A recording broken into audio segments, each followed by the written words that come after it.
Hello, I'm Dave and this is Fiver, out once again for a walk in the New Forest. Thanks for joining us. Now today I'm at a place called Nomansland, and it's a small village situated right on the Wiltshire-Hampshire border, about 10 miles southeast of Salisbury. And we're going to be walking a roughly 3.5 mile circular-ish route with the odd detour. We'll start off with a look around Nomansland, then head east into the Bramshaw Inclosure and onto the northern end of the village of Bramshaw. Then we'll head south into Bramshaw Wood, around to PIPERS, which is the highest point in the New Forest, and then back to Nomansland. Now I'm filming at the end of November. It is a bitterly cold day. As you can see, we're both pretty well wrapped up. It's about 0 degrees, 1 degree, something like that. But the sun is out, there's blue sky. Providing we keep moving, we should be okay. Great weather for a walk. Do come along with us. Well, before we start the walk, let me tell you a little bit about the history of Nomansland, because it is quite fascinating. Where I'm standing now, almost like on the village green, is actually in Hampshire. It's inside the New Forest boundary, but the bulk of the village is in Wiltshire. In fact, you can probably just see behind me the road. I think the boundary is on the other side of the road there. And the village itself really didn't become established until the sort of late 18th century, and even by 1910 it only consisted of something like 67 houses. But there's a lovely story as to how it came about. Back in 1795, a local charcoal burner called John Shergold built a house or a cabin here on land that well, no one was sure exactly who owned it. Now, after he'd built it, it was believed that the land was owned by the Crown in the New Forest. But following a court case in 1802, it was actually ruled by the court that Shergold hadn't actually encroached onto New Forest land owned by the King, and indeed it wasn't even owned by the Bishop of Winchester, the other major landowner locally either. So it was effectively no man's land, and presumably that's where the village name comes from. Interestingly enough, shortly after that court case, a number of folk realised what was happening, and pretty sharpishly they came along and started building houses on the the no man's land as well. So let me show you a few things in the village. Now I'm going to have some fun today with the sun and shadows. So this building in front of me here, well, the back of it, because it's dark on the other side with the sun being so low. This is the war memorial that was built over a well in 1921, initially to commemorate 10 local men who died and 52 that served and returned after the First World War. And then the names of the 6 who lost their lives and 50 who served and returned after World War II were added later. And then right next to the war memorial is the cricket pitch, established here in 1925 and then moved position in 1975. But it still has 4 large trees and of course the memorial within the boundary. And this is the pub, the Lamb. Now it was built in 1881, but it may have been rebuilt following a fire at some point. A Lamb Inn does show on an 1872 map, but I think that was an earlier pub on the northern side of South Lane. Not 100% sure. But interesting enough, the front bit, basically the slabs, are in Hampshire and the rest of the building is in Wiltshire. And there's a lovely story that, well, at one time the county boundary went through the pub. Now whether it was this pub or the original one, but there were 2 bars, one in each county, and as closing time in Hampshire was earlier than Wiltshire, patrons often had to move to the Wiltshire side to get some extra drinking time. And next to the pub, Le Mirabelle's French restaurant. I'm not sure if I pronounced that correctly. Established, I think, in 1994. Previously, it was a village shop. And the building alongside the restaurant, the Methodist Church. Originally, there was a Methodist chapel built here in 1901 that replaced a previous chapel to the south in Chapel Lane. And I think it became a Methodist church in 1940. Now this building here on the corner of North Lane called Boundary Cottage, I think this is possibly the site of John Shergold's original cabin or cottage. And then this building here along Forest Road, the old post office. Oh, what a lovely site. Of course, we're still in the pannage season at the moment, where pigs are set out onto the forest to eat up all the acorns, because of course those are poisonous if ponies eat them.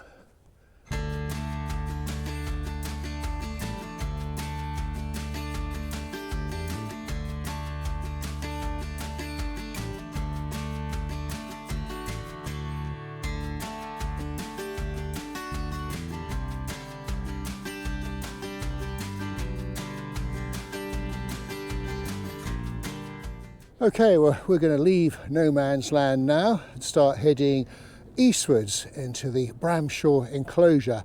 I expect we'll return possibly to check out the lamb later on in the walk. We're just following a little road that's taking us into the Bramshaw Inclosure, looking out for a little car park. And you can see the old enclosure bank on my right. See, the enclosure here was established in 1829. Interesting, some of the very old maps actually call it the Bramshaw Wood Inclosure. So it's a lovely time of year to come. A lot of the leaves, of course, have now fallen. The ground is covered with a sort of carpet of brown. Well, there's still a bit of frost about as well. The great thing about this, though, is means you can see the branches of the trees a lot more easily, and it shows off the characteristics of the trees, I think. Well, as I'm in the Bramshaw Inclosure, forgive me if I give a little reading from Joan Begbie's excellent book Walking in the New Forest, published in 1934. A track goes right-handed through Bramshaw Wood from the green, but by following it, one turns one's back on the hills of Wiltshire. We kept to the road because it shows them through the tree trunks nearly all the way. The oaks and beeches on either hand are big and well grown. The beeches bright with patches of moss and held to the ground by knuckle-light mossed roots.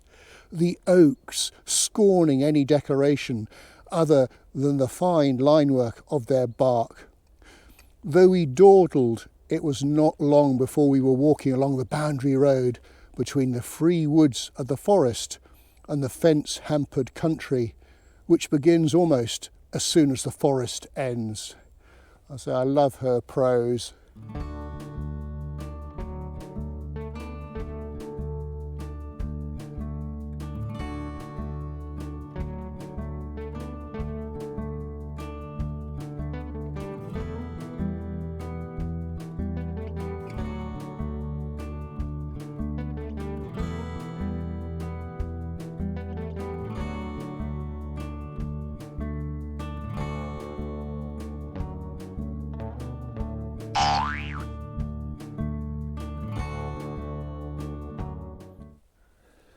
Well, somebody's tried to make a den there, or certainly made a start anyway.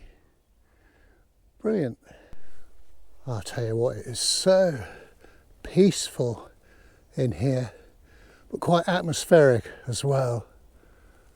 That lovely beech tree there. I wonder how old that is.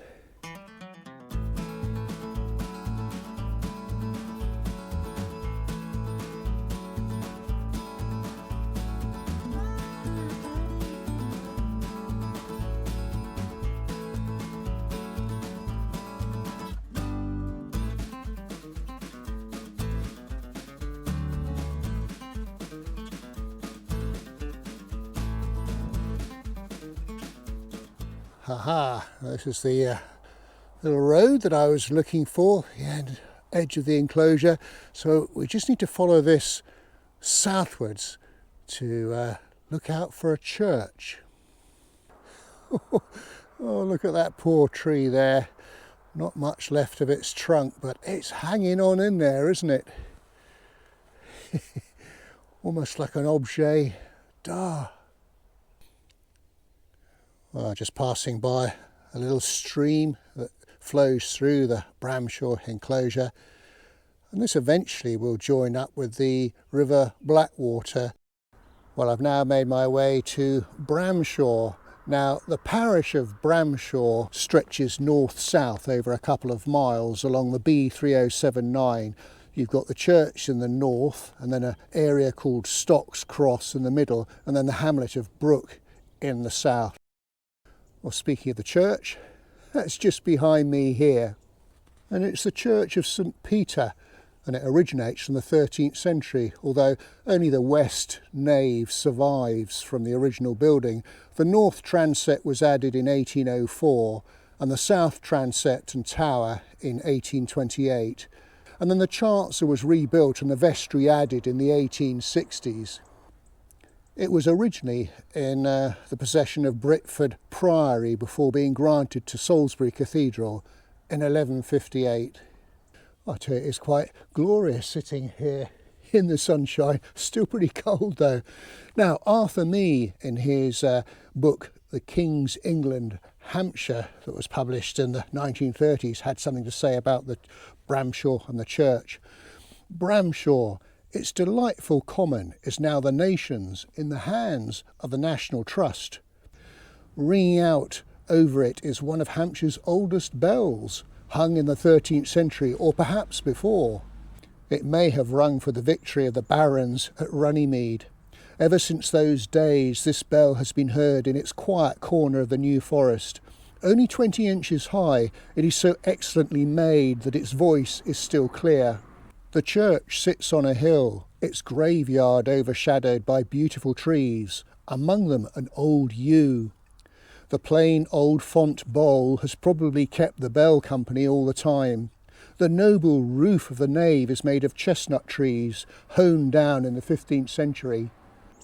Twice here we are reminded of the sea, once by a white marble tablet with a steamship and a lighthouse on it in memory of a young cadet, and again by a tablet which tells us of as pitiful a bereavement as any village ever had, for 7 young men from here went down in the Titanic. Well, it's a shame the church is locked, so we can't go in. I'd love to have had a little exploration in there, so we'll see if I can find some archive photos. So from here we're going to now head west back into Bramshaw Wood.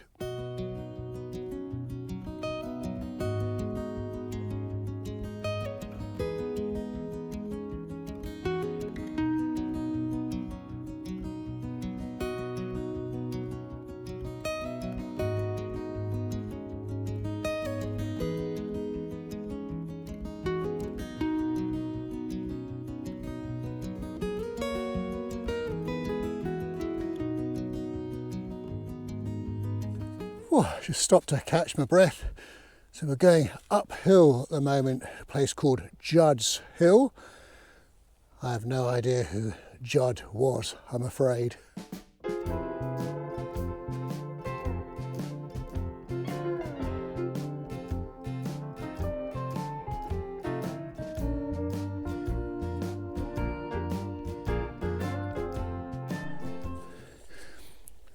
I'll tell you what, this wood is absolutely teeming with squirrels.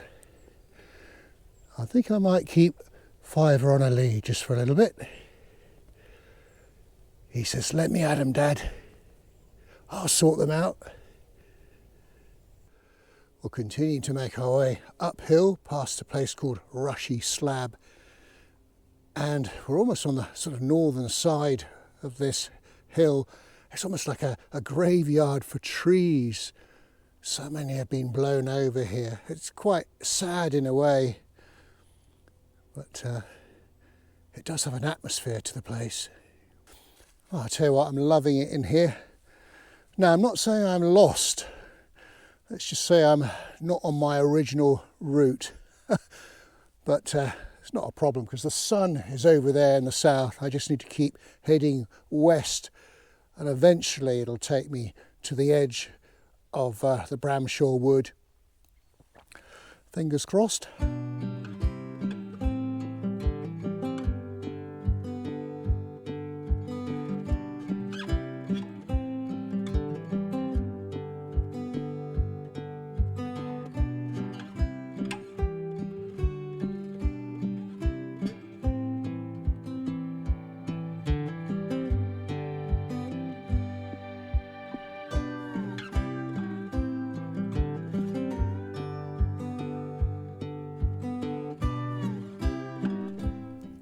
Oh, lovely to see the red berries of the holly out. Of course, this is their time of year, isn't it? Well, a little update on the route. So we've made our way to the sort of southern edge of Bramshaw Wood, and we're just going to sort of circumnavigate the bottom of it, as it were, and head westwards towards our next destination, PIPERS Whippet.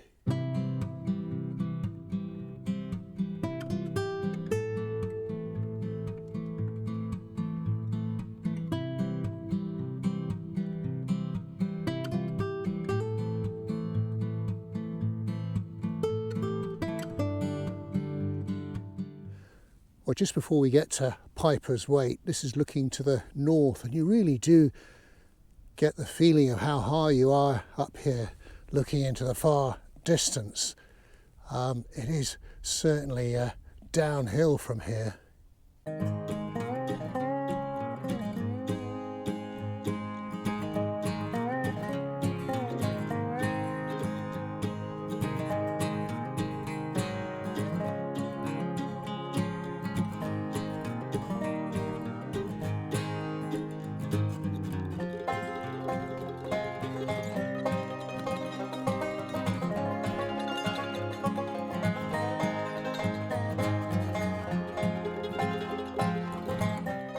Well, we've made it to a place called PIPERS Whippet, the highest point in the New Forest at 129 metres above sea level. Not a great deal to see here. I say mainly it's a sort of flat bit. That sort of raised area over in the far distance is actually a reservoir. Interesting, if you look at a 1902 map, PIPERS Whippet is spelt slightly differently. Weight as in, well, W-E-I-G-H-T. But a 1961 map shows it as Weight, W-A-I-T. Right, we've just got our final section of the walk to do. Slightly downhill, back to Nomansland.